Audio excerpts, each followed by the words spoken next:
pistol से महंगा लहंगा pistol से महंगा लहंगा छिए हम अहिर खानदान से डरै छे सब हमरा नाम से डरै छे सब हमरा नाम से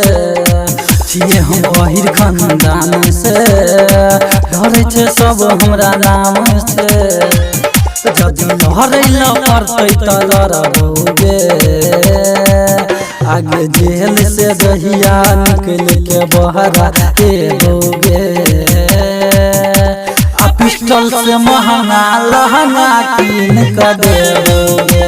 आ जेल से दहिया निकल के बहरा एबोगे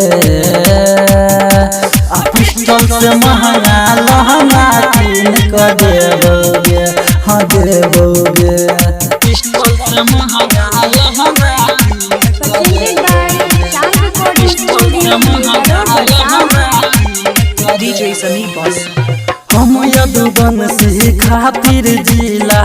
छियै जन्मभूमि गे आ जबले जेल में जइबै नै तबले रहतै जिंदगी अधूरी गे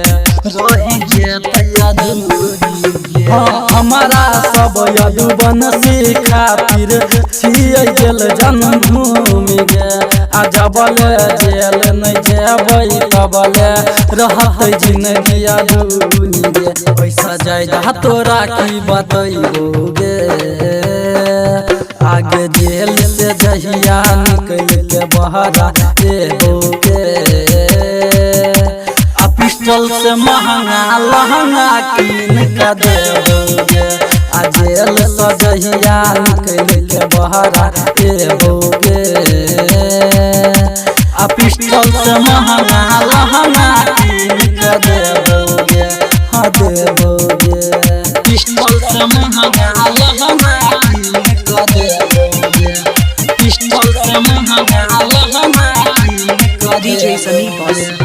एक हाथ में पिस्टल रहतै दोसर हाथ में लहंगा गे